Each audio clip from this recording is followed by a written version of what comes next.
Hi, everybody, and welcome to Red Wings Rant, where tirades, impassioned pleas for your Detroit Red Wings finally have a home. Whoa! All right. Yeah. Be a little bit quieter, a little bit shorter, because the kids are asleep, and there's fireworks going off right now. Really We're gonna do a little AM radio for you today. So pretty excited about that. Yeah. All right. Matt, another banner day in the old Michael house as the pet dog has once again feasted on a fresh cat turd. nice. Yeah, so smeared it around as she was trying to eat it. So really looking forward to talking about some not smeared poop, which is our current Detroit Red Wings. My God, they've been so good. And I tried to be really specific here with our thumbnail, not Yeah. just 3-game winning streak, Mike, but 3-game winning streak in the Atlantic Division. Yes, those ever important division wins. Usually we don't discriminate. Any win will do, but by God, if we're just going to exclusively defeat our division and the playoff teams from our division, Matt, get ready to hang some cloth at the top of Little Caesars Arena. Oh, I thought we were gonna hang some pipe because we're so excited. Some 2025 playoff appearance. Let's go. Well, Jared was excited about 2 hours ago. He posted 3 games now. Appleton is him. Brand new coming up with the Just Play F and Hockey. Mike, sauna shirts were for sale last night. I can proudly say neither one of us walked home with one of those. And hopefully, brand new continues, and hopefully our goalie stops the puck. They are playing a basic game, but if they have gas and no breaks, who knows? Might get a few dubs.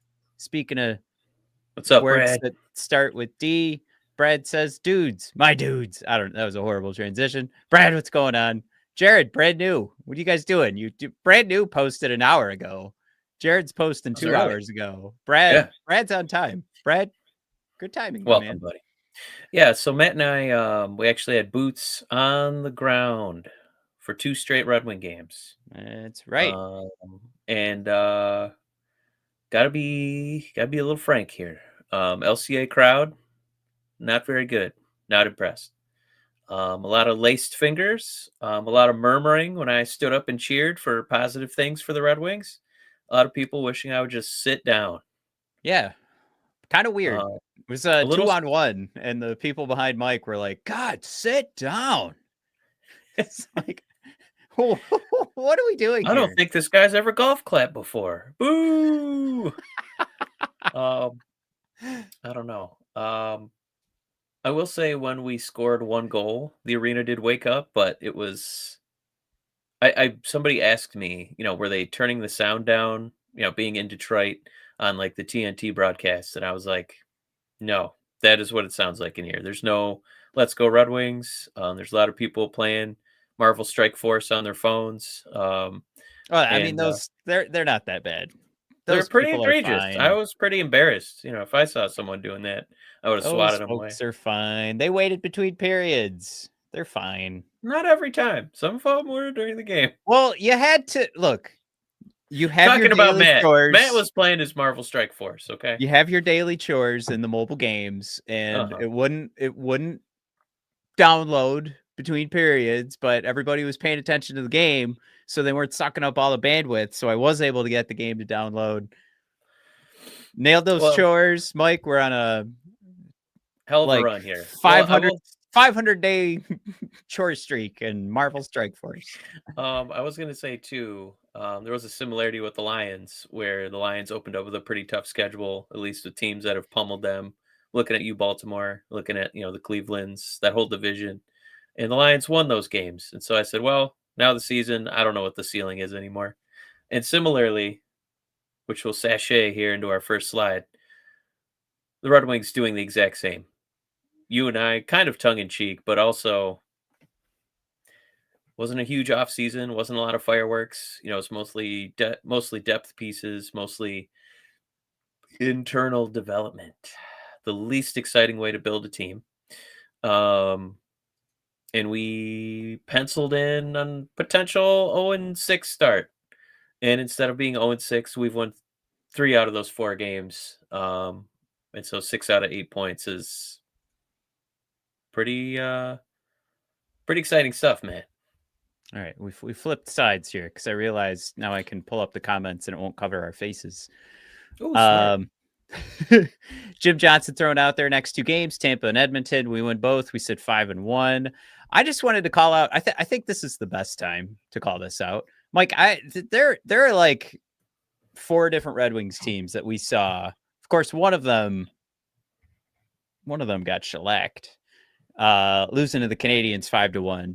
Mike, I thought Game 2, 6-3 win versus the Maple Leafs at the It felt LTA. like 63 goals. Yeah.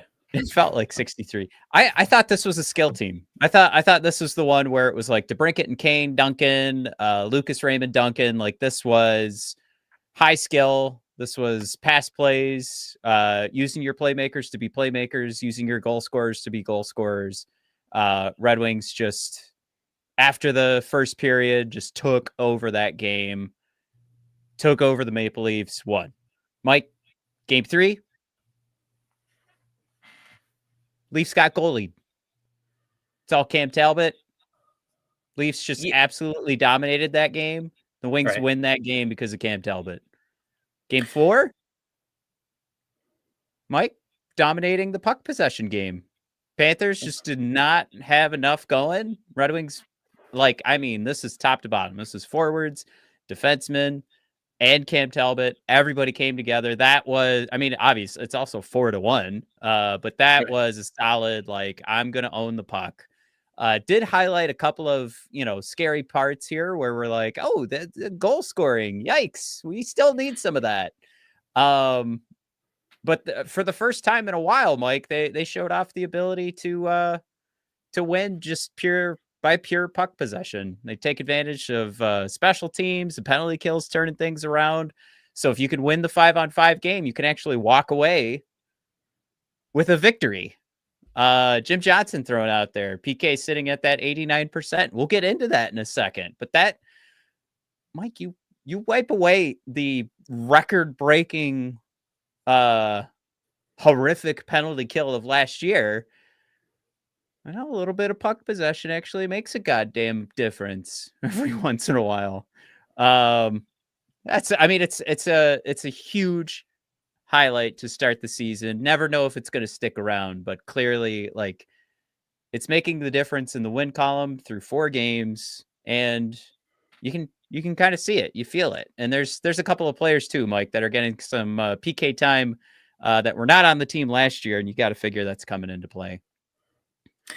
Yeah, we against the Canadiens, we just look wildly unprepared. I don't want to keep drawing similarities to the Lions start this year, but the Lions also looked wildly unprepared. And in both instances, 1 game in, it was like, my God, what has happened? This is the end. And things quickly turned around here. That Leafs game was the first one was awesome, right? Just kind of pounding away, using our offense at our disposal. Well, the second and third period were awesome. The first period. So think about the first period. You lose 5-1. And then the first period against the Leafs, you're down 2-0 off of a couple of rushes. And you're just like, well, great. Season's over. We are going to go 0-6. But yeah, to come storming back and score all the goals was pretty special stuff. And then we got lucky in game 3. The third period was not our best. There was no energy on that Red Wing team. That was the game where Lucas got hurt, so they were playing 11 forwards, and it looked like they were playing with 4 forwards. It was just not good. Everybody was kind of skating through cement, and like you said, they got goalie, the Maple Leafs. Talbot has he's been pretty damn good. Stole the job from John pretty easily. Yeah, I think that we thought John was going to be the number 1, but McLellan just saying, nope, we're just going to ride the hot goalie, and he's been rewarded for it 3 straight games because he played pretty well against the Panthers too. That's really important, Mike, what you just said. It's not that Cam Talbot won. I just like that Todd's, you're right. let's just go with the hot goalie. So if John Gibson comes out, who's next? It's Tampa. Tampa's next. Tampa. Yeah, He for comes out Star with a Wars solid night. game against Yeah. Tampa. Ride Gibson for a couple of games. It's nothing against Talbot. We're just riding whoever can get those wins, whoever's making those saves. I like that. I am a little worried. I am a little worried that if Gibson really does turn out to be a big turd sandwich of a move, which who knows, there's some podcasts out there this past summer who may have hinted that might be the case. We won't name names. You might be listening to it right now. But if that does end up being the case, that does super suck. But we'll get through the John Gibson game. Cam Talbot comes right back, and then your next fear will come creeping up when Talbot gets tired. But go ahead, Mike. Sorry. It's tough to say just because the entire team was so awful in that first game that I don't know how much to really blame Gibson for. Obviously, he could have helped things out a little bit, but the whole team was top to bottom terrible. So it's a just clean slate for that. I have a tough time. I think before you start flip-flopping goalies too, like with Talbot to play as well as he did against Toronto, and that's the away game. You got to reward that because he carried the entire team through just a complete no energy stinker that probably 9 times out of 10 you lose, but it's a game of hockey. You can have one great player carry you, especially if that one great player, that night was your goalie. So, I don't. Oh, go ahead. No, Jared throwing out there as long as Hamonic stays in the press box, Gibson should be fine. Jim's right there with him too. Yeah, Gibson that was fine. That was the first thing people talked about was after that first game, they're gonna try to mix up the defensive pairings a little bit. So I definitely think that it looks like that helped. That'll come into play for sure. You and I think both like reading Jesse Granger. Yeah. From The Athletic. Jesse called out what he's seeing with Gibson. And this is what I kind of was like, I don't know. You're bringing in the Ducks backup goaltender. I get it.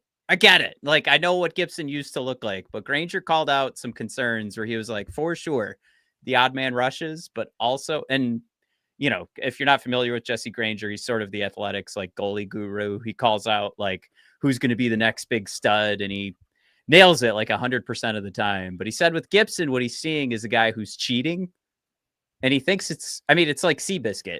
Like he's got to learn how to be a horse again. And Jesse's like, I don't know if it's too late.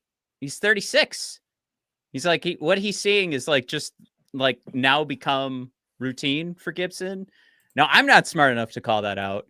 My dumb brain was just like backup goalie Ducks. Scared this will work out, but for Granger, I have some exciting news for you. Gibson's only 32. What? Really? I thought he was 36. Yeah. Oh, Talbot's 36. That's what I'm. Talbot's 38, actually. Wow. Well, screw me. He's catching up to his jersey number. Yeah. Is that? I don't know how is 36 is that it? Is, I'm just mixing up his Kane. Yeah.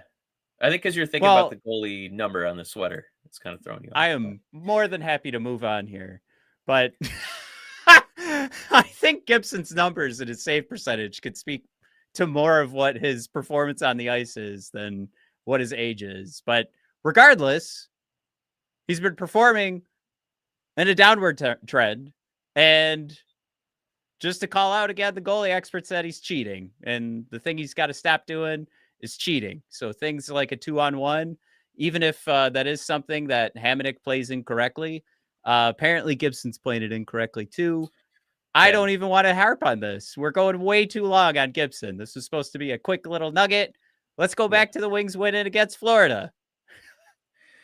Yeah, we kind of got a little bit of everything, right?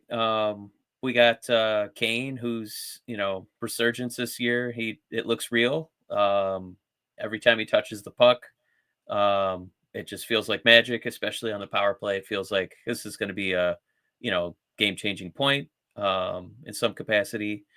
The defense, we got to see firsthand my beautiful baby boy ASP. He had a couple shifts where every time he touched the puck, it was positive, getting it out of your own zone, getting it forward. Easily my favorite play was Patrick Kane with that pass ahead to ASP on the break. That almost would have been a moment where I needed to go run and have a cigarette if that shot had gone in somehow. Um, but as far as all facets looking good, Soderblom on the big boy line, which was him, Rasmussen, and the gunner on the line, Matt JVR Van Riemsdyk, the speed demon between Soderblom and Rasmussen, actually played pretty well. But easily, I think Jared touched on it earlier. Easily, the most exciting thing for Yzerman's got to be, his offseason acquisition of Mason Appleton playing on the first line, um, contributing a real goal and an empty net goal. Um, I don't know how much longer this production is going to last. I don't know if he's going to just end up staying on the first line, like when Lucas comes back and Finney, kind of gets repurposed. But yeah, Appleton's looked really good, and Yzerman's got to be pretty happy about this move. Yeah, this is fun too to show this off. For some reason, Appleton is like turned into Brett Hull with these going down on one knee to put these in the back of the net. Larkin does that a lot too. He likes diving on his belly and shooting shots. Yeah, that's the one thing too. I don't want to have missed here, because for sure Appleton is doing the part, but man, Larkin's having a hell of a start to the season. He's been a part of goals in all these games here. But this has been working out okay. Like, Larkin isn't just letting that puck get away and go the other way for Florida. And for sure, I don't want to forget, like, this is a Florida team that's hurting right now. But Larkin doesn't give up on this puck. And for sure, look at Larkin's line. He's got Appleton and Finney right now. But Larkin is not giving up on these plays. Line. Yeah, that's an insane first line for an NHL team. But go ahead. This would be no, I was going to say this would be a hell of a third line if we ever get that going. But no, I mean, this is great job by Appleton. Great job being where he needs to be. Great job taking the feed. He could absolutely let that skip right over his stick. No, he's executing. But this is something for me where you and I have challenged like Larkin a little bit. Not that he listens to this, but it's just kind of like, you got to take those next steps. We've heard the GM kind of take those. McLellan has said it, too. Right? Right. That's exactly where I was going. Yeah. So like, it goes with this quote here that we got from Todd, but it's like, we didn't cheat on the offensive side or go fishing. And I think he brought that up for the PK, but that is something that he's preaching on every side of the ice. And it's one of those things too, where playing the boards in that, I think it was Ansar Khan that called that out in the first practice, like after the preseason. It was just every guy was paired up with another dude. They're just up against the boards, fighting for puck battles. And I think that's not just something where you can kind of get the muscle memory for that. I think that's setting the tone for the season. And where you're missing probably your highest skilled guy in Lucas Raymond right now on the first line. Right now, it doesn't matter. Right now, Larkin's out there winning the puck battles. Right now, these guys are not giving up on the play.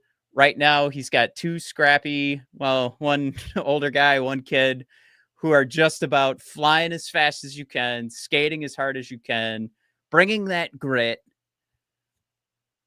to own the puck. And shoot, maybe this is just about getting the puck towards the net, not giving up an offensive chance for Florida, but instead it becomes a goal, and Appleton gets 2 for this game.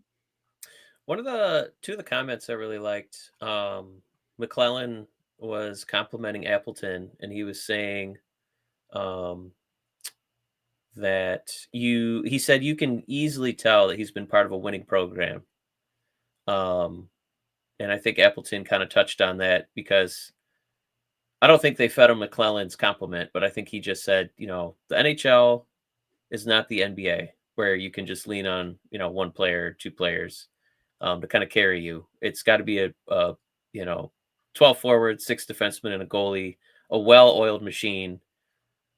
All 19 guys kind of pushing with the exact same grit behind it. And I think that kind of mentality on the first line, it's led to the version of Larkin, at least early on here with these, new wingmates. That version of Larkin that we fall in love with, right? Where he kind of gets this blood in the water, um, like extra step, like extra spark, where he's creating offense by being faster than most of the other people on the other team. And so he's just skating around, poke checking, and then creating offense, by causing turnovers. Um, and it's something we got to see a lot of. And I don't know if it's been easier for him because his two line mates, have kind of had that same, like physical, put the pedal down Yeah. mentality, like full energy, go, go, go. But it honestly does seem to have brought something out of Larkin, where he does look like he's skating harder and faster, like he's skating like the captain, not like the poor, crestfallen guy we saw at the end of the season where we are like, oh man, of last year. I mean, is this a guy getting moved? He looked healthy, he looked happy. I mean, most importantly for this Red Wing team success, he was productive, and he was productive defensively and offensively because we know how badly they need his offense. Well, yeah, I mean the breakdown right now, and it's just going to keep hurting while we don't have a Lucas Raymond to queue up. But in the meantime, we do have three other offensive stars that we were before the season started. We were like, there's a possibility here for like a legit top six, because the slide I have up right now for the podcast listeners is Larkin, Kane, and DeBrincat keep rolling. And just like you said, Dylan Larkin, couple assists versus Florida, leads by example on both ends of the ice. Kane, power play goal, elite patience in the offensive zone. DeBrincat, 2 assists, 6 points in 4 games. I mean, Mike, my takeaway, Detroit Stars thriving right now within Todd's structure, within the language Todd is using right now to get this team rolling. Goes back to what's going on with, a single shift, right? For Dylan Larkin, Emmett Finney, and Appleton. Go back to that goal where it's like thriving within the structure, not chasing plays. This is about, there's a puck in the offensive zone. Dylan Larkin is right on top of this puck. He's going to get the win. This is what they're practicing. This is what they're saying their team culture is. Their team structure is built around this. And it results on a shot on net. Fabulous. Did not result in Florida taking the puck the other way. Even better that Mason Appleton puts one in the back of the net. You got to believe Lucas Raymond would be right there, subbing out Appleton and probably coming up with a similar result. Crossing your fingers, of course, it's a rubber puck and there's ice. But anyways, what's being shown right now, using Todd's language, using the structure that's actually being talked about in post-game coverage, it's like we're actually seeing it. It's not just words. It's not just, oh, we got to learn the system, we got to get better. Like, for all the nonsense of game one, but Todd calling out like, this is it. This is my playoff team. This is the team that can take this next step. Take the next step. Yeah, I think we got a few comments we want to hit too. Jim throwing out there, Mike, winning will do that when it comes to Larkin and the rest of the club. Yeah, it's Jim. It's one of those things, right, where it's like the chicken or the egg. Like, what are we giving credit to? Like, the winning is bringing it out of Larkin, or Larkin's playing better and that's leading to wins. There's no debating that this team is better when Larkin's at his best. So he definitely played like a leader. He definitely looked like the leader of the team yesterday. And so did Kane too, which is interesting for a guy who, we were considering to be a mercenary. But the way Kane kind of has the crowd eaten out of his hand, it does wake everybody up when he gets points in, because they like him. Dixon, welcome, bud. Glad you're here late with us here on a Thursday night. Reminding us that Apple is the highest scoring free agent from last year. Show some respect. Put some respect on the Apple man. And then I think it was Dan B, because we were talking about the age of the goaltenders. Dan was saying, don't worry, 30 is the new 20. And Jared said, My back says otherwise. And Jim said I'm 71. My back, no problemo. But Dan B also did throw out there in a hockey sense. Cat hasn't dented the twine yet. He's still got to get going. Yeah, it's always encouraging when like your top goal scorer from last year, who almost put up a 40 bomb, hasn't scored yet. He hasn't really had to. He can just pass the puck to Kane, who he's kind of like 32 minutes into the movie Forrest Gump. Like it kind of looks like we know he had to get those hip bones shaved down. It kind of looks like he's getting looser and looser here. As the time's gone, he's starting to look like Patrick Kane, 36-year-old Patrick Kane, but he looks like Patrick Kane. And we got performance art. Welcome, bud. Good to see you. Saying I'm really happy about this, but I think we need to pump the brakes a little. I will say to that performance art, we are cognizant that there are concerns. Anytime a team and their top defensive pair includes Benjamin, Reginald, maybe Reginald, I don't know, Ben Sherratt, you got to be a little concerned. And he did have some poo-poo platters yesterday, but they're still encouraging wins. They're important wins. And I think that's why Matt wanted to touch on that as far as the theme. Like, we're not just beating teams in the other conference, we're beating in division. We're winning games in the division against playoff teams. Yes, we did luck out of that second Toronto game. We've battled through adversity for that first Toronto game, though. So that was one we definitely could have just hung them up and said, we'll try again the next game. But they went for that sweep. And then Florida's had our number. I saw Brad Marchand licking his chops to go against ASP. And ASP, God bless him, held his own. He wasn't Even intimidated. He's banging away. He was one of our better defensemen yesterday. I would say too, like it was more than just holding his own. Like there were multiple instances where you talk about one of the best hockey players of, if we say like that's the past generation, if that's the one that's dying out a little bit, one of the best hockey players of Marchand's generation, Asp got the best of him multiple times.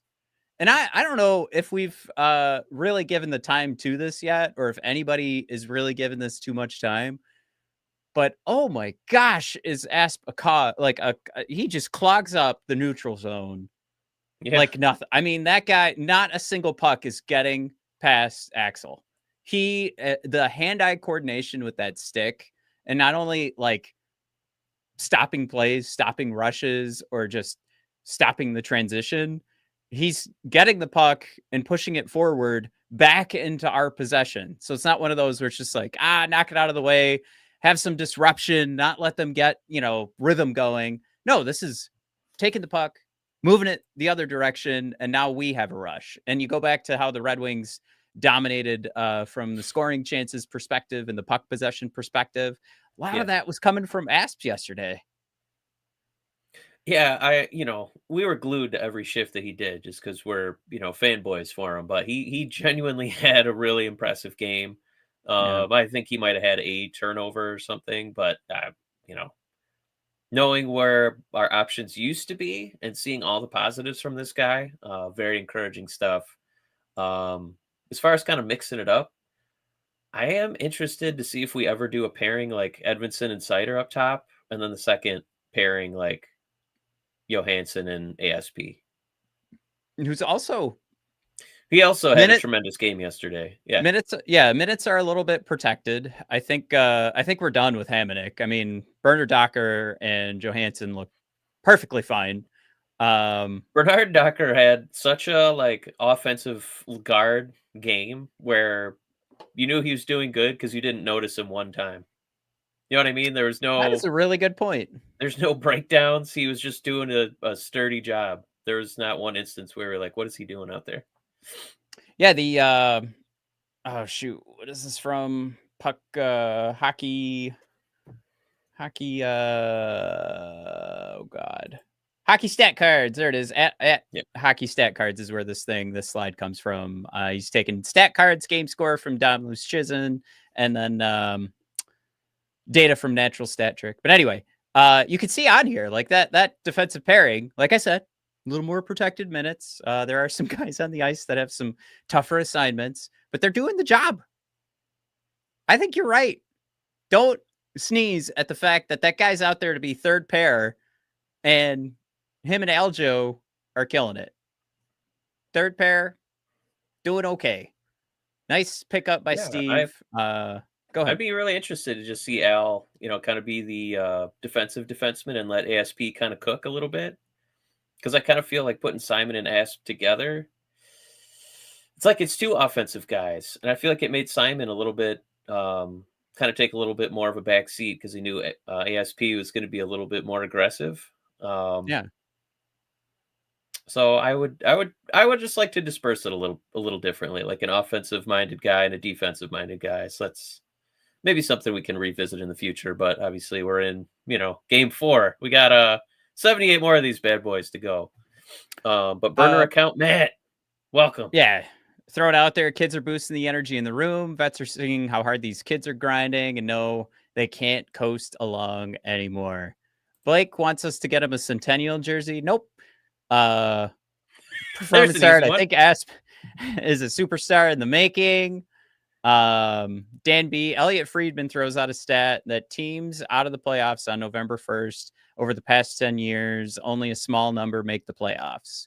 Yeah, I think the big date is going to be Thanksgiving. That's the one they circle on all the podcasts, and they're like, all right, if you're not in the playoffs at this point, you're pretty much cooked. Speaking of cooked, I got the opposite of cooked because this thumbnail image is a fantastic mullet and mustache here for Dr. Disinfect. How are you doing, Doc? Saying nice to get a win or two when we're not playing our best via goalie. Yeah, I think you're coming in a little bit later than the start, but we agree for sure. Last season, again, to harp on the theme of this episode, it was just nice to get any win last year, and this year to start it off against tough divisional opponent playoff teams.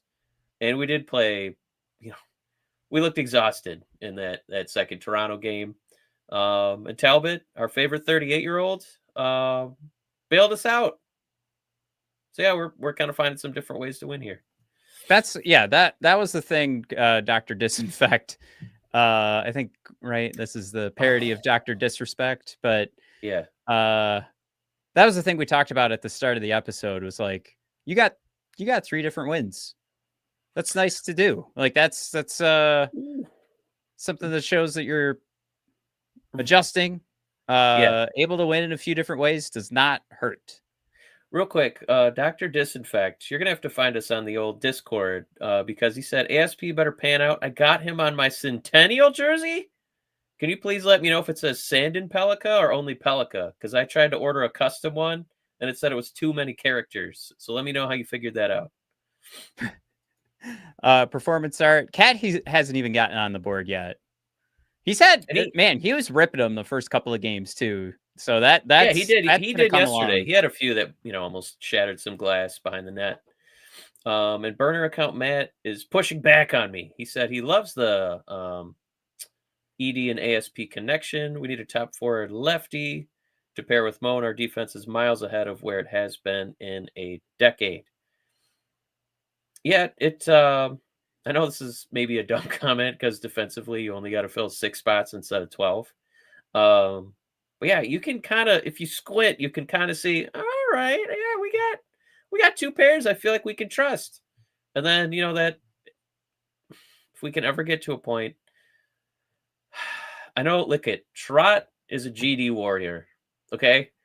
He got whacked in the head, came out of the game, came back in the game. On that shift, got hit on the arm super hard, came out of the game, came back in the game. Got hit in the leg next shift, came out of the game, came back in the game. So the guy's a moose. A head bump, arm bump, leg bump. Basically back-to-back-to-back shifts. And he still came out there and busted ass as the top pairing defenseman. I'm not doubting how tough he is. I just wish that we didn't have to count on him on the first line. Why are you showing us your phone? Let's say Dan? Yeah. Dan, this is Blake. I'm going to call in. So I'm getting a Discord phone call right now. Dad, we're not answering phone calls while I'm recording a podcast. I'm not doing a hot mic with you. You're going to have at least 30 seconds of vetting. Who knows what kind of madness is coming out, Blake? Performance art throws out there. I think at this point, don't change a damn thing. I'm not going to argue with that. Mike, I'm here for It's your... hard to complain about last night's pairings and lines because it felt like everything was kind of rolling. Yeah. But, I mean, I think easily the biggest test is tomorrow. Because, Toronto lost, pretty big piece. Our boy going to Vegas. Toronto always has a lot of pressure on them. And then they did play really well in the second game that they lost. They should have destroyed us. Yeah. They should have. And then you talk about Florida with all their injuries, and they're even getting injuries. It's either that day or the day before. Like more guys getting put on the injured list. But I think tomorrow, a healthy Tampa game, I think that's probably going to be the best measuring stick. So I'm a little leery, but I'm pretty curious to see what happens tomorrow, to see if this success continues.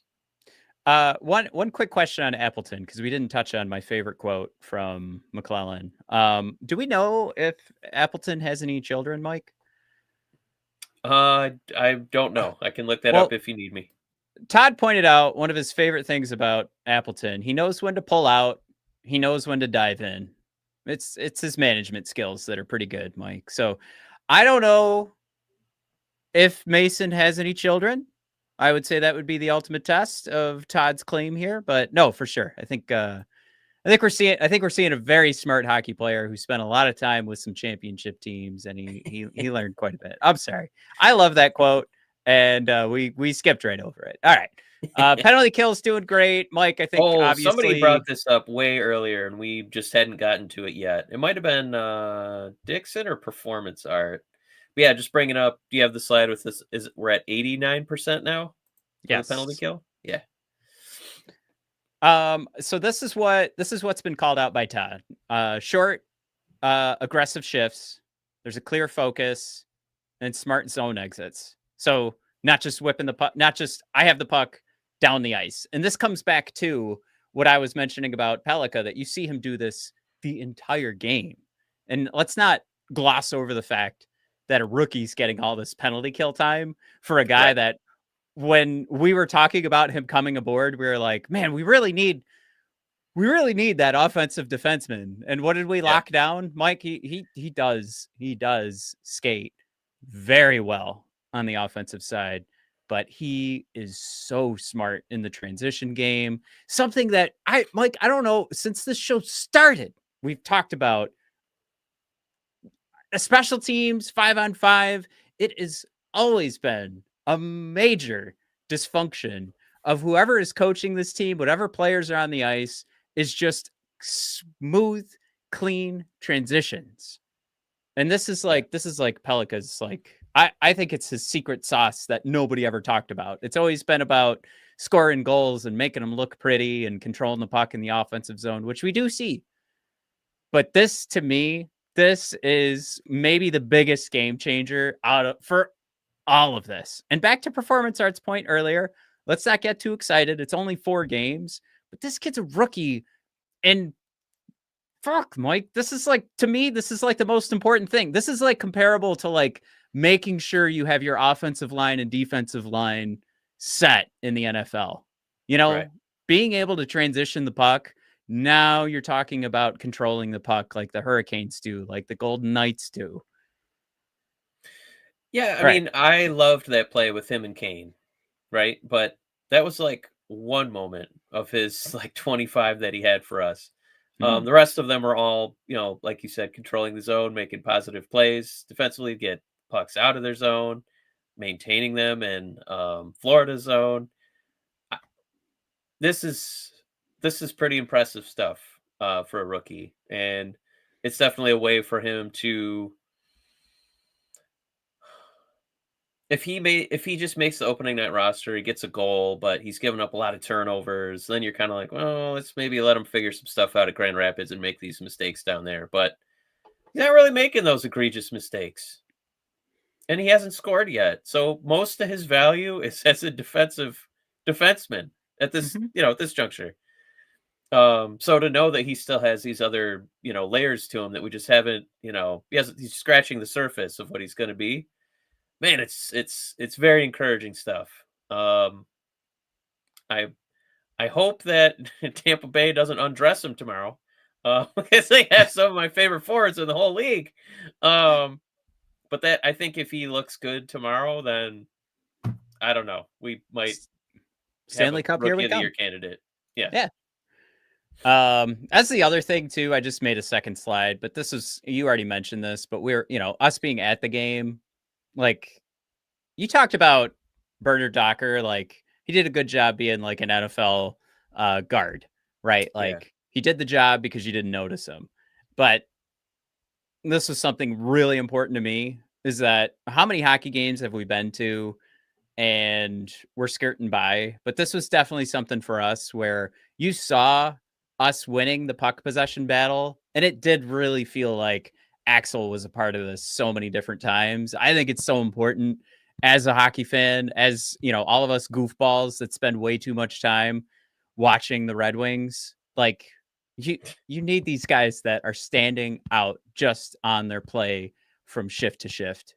And I don't know, he pops, Mike. He is absolutely those contrasting colors, in a painting to get you to focus in one spot. Your eyes are drawn to him. It is really right now for me incredible to watch.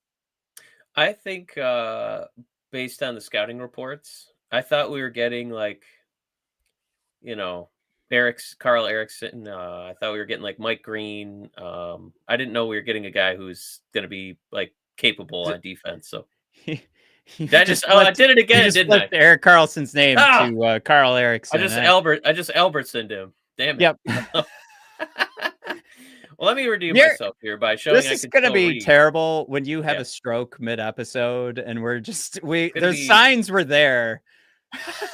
And we just laughed it off. The signs are there. The stroke is coming. old hat for Michael there with his NHL dyslexia. But I really liked Dan B saying ASP on the penalty kill with a 1-goal lead. Spoke volumes of what Todd is thinking. Dan, my only gripe with McLellan, my only gripe yesterday was when the net was empty, they switched up the pairings and they put Edmondson out there with Johansson. And I know Yeah. Johansson's at this juncture a more polished defenseman, but I wanted that goal for ASP. I wanted it bad, Dan B. Yep. I was sad about that. Me too. Performance art agrees, just saying ASP has been everything we hoped for, and yet so much more to come. Burner account Matt says ASP is such a smooth puck mover.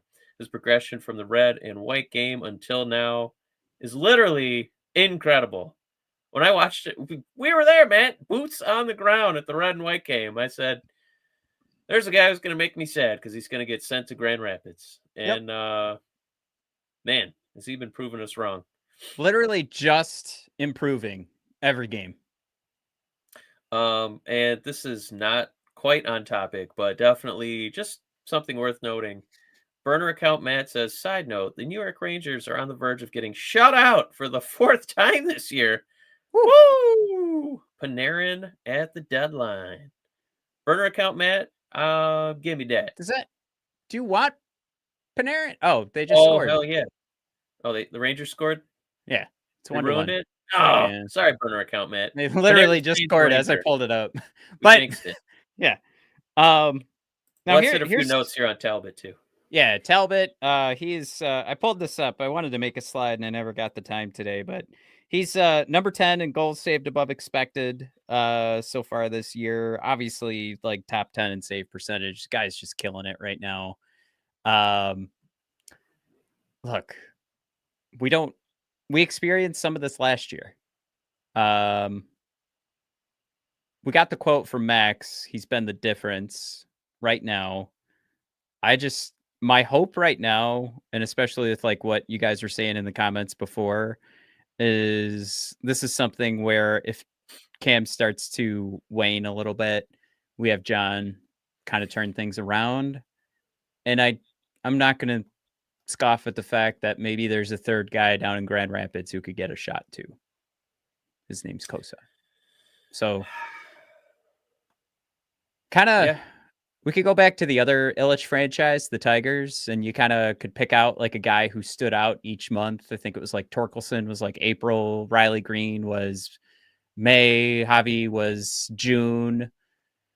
It's like And if you can October. get in October, if you can get those guys to like, you can get somebody to stand out, you know, from a goaltender perspective. Like if you have enough here, if we're going to say maybe it is those three, Talbot, Gibson, and Kosa, and they can get you through 82 games.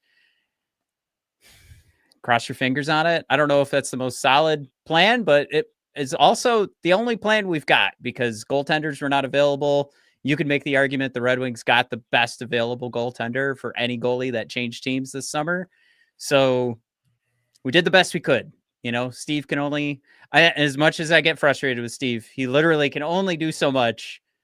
He can't force guys to just skip team. You know, you're just coming over to the Red Wings now. It's done. You can't do that.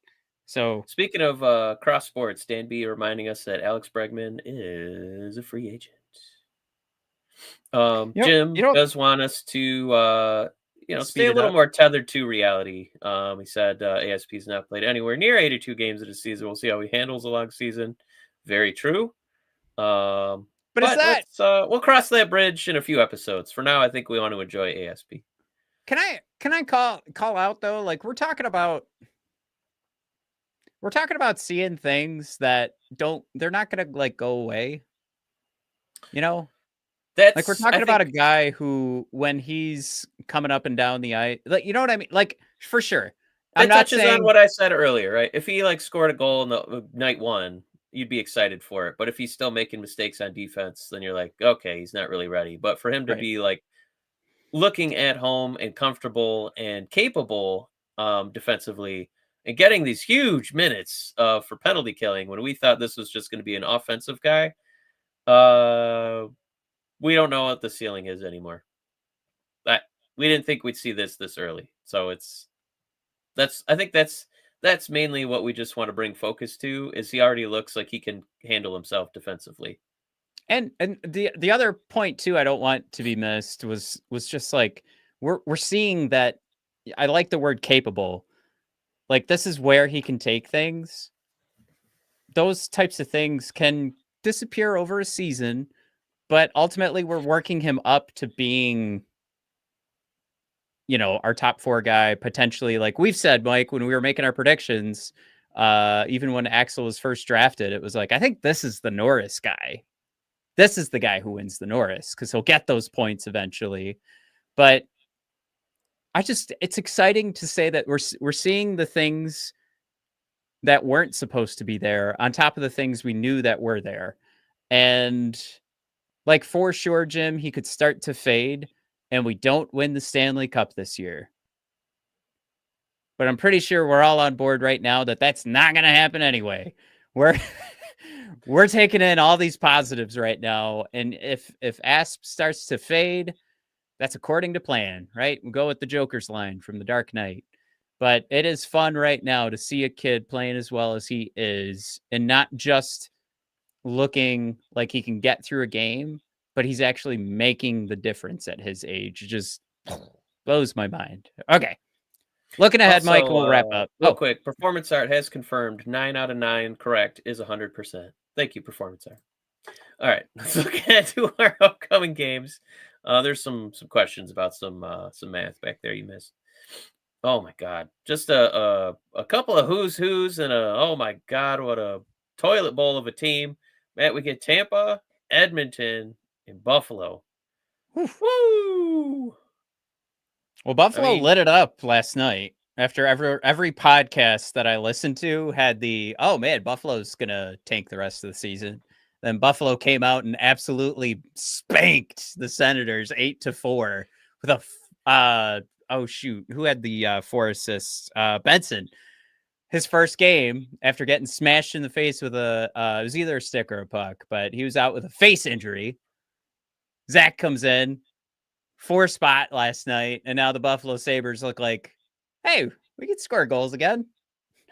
So I don't know. It's one of those things where it's like, oh, if you have one of your top forwards on the ice. You put pucks in the back of the net. All right. Quite a concept. Go ahead. Yeah. But no, I think you're right. I think Buffalo will still suck this year. They're still going to miss the playoffs. But I did think it was funny that every podcast came out with their Buffalo's cooked and then they destroyed the Sens. Well, I think it's just like looking at the schedule, the slate of games. The Red Wings have been so bad for so long. There's narrative for every single game on the schedule. Like Tampa Bay, that's Yzerman's old team. This is Yzerman's past against his current. So like you kind of want to measure yourself against like Stanley Cup winning excellence and what we're aiming to do, which is a lot of home brews, drafting your own boys and watching them develop into their own thing instead of outsourcing mercenaries. The Oilers, Cup final team. You want to measure yourself? This is it. These are the two of the best players of the world. And then Buffalo, they're supposed to be your peers. And a lot of people say it. Buffalo leapfrogged over you, and that their future looks more promising. So it's like measuring stick game. A game against your peers that you want to dominate that. You want to show that you've, eclipsed where the Buffalo Sabres are at. There's no reason for this team to like be resting on any laurels. Like they should be coming out like, we got things to prove, man. We haven't done anything in like over a decade. These are big games. And I know it's early in the season, but man, if they come out and just don't have energy for any of these 3 games, I'm crazy, insane. Because I can't stress enough how vested this team should be to like win all 3 of these games. Like they should be dialed in. That weird Montreal performance where we don't know what was going on. That it was such a stark difference from what we've seen so far. Like the other 3 games, they should be up. These should be must-watch TV games for all 3 of them, for all of you guys. Well, let's not forget too. Like Toronto's not really sitting pretty right now. We beat the Lightning. They'd be at 1-3-1. Ottawa's losing again, so they just have their 1 win so far. Buffalo's only got 1 win. Montreal's losing to Nashville right now. Like that's our competition right now, Mike. That's our Atlantic Division competition. And you could, man, the early starts do make a difference. So as much as we want to scoff at it, gotta have the early start to get in there. So you gotta hit step 1 before you hit step 2. Step 2 could be a disaster, but hey, 3-1, we still have step 1 open. Like it's still there. We still got a fighting chance. It's not done yet. So I'm excited. I can't wait for tomorrow. It's must-watch TV for me. I did want to throw Jared's comment in there. Crazy, insane, crazy. Got to have a little Eminem reference there for a bid for a comment of the episode. Good old. And then Blake saying Vasilevsky, he always plays awesome against us. So he sure does. That's why this is such a huge test. Real forwards for ASP to kind of sink his teeth into, and then a real goalie for Mr. Appleton to put a goal in. So yeah, definitely got some challenging stuff ahead of us tomorrow night. It's Star Wars night, Matt. Huge for Matt's birthday. Hey, happy birthday, Matt. Tell people what my birthday is. Matt's birthday. It's his password for everything. Log on in. Woohoo! It's just Matt's birthday. All right. That is going to be today's episode. Thanks everybody for tuning in. And we will we'll see y'all next week. I think we might get back on our Wednesday schedule next week. That is the plan of Ruski. Dan B says, happy birthday, Matty. Woo-hoo-hoo! Thanks, Dan. All right. Jared just needs that SSN. He'll be all set. Give him that social security number, Mike. Matt, give us your mom's middle name. It's time to change some password Ruskies. All right. We'll see you guys. Right. See you on the flip of the flip. Peace.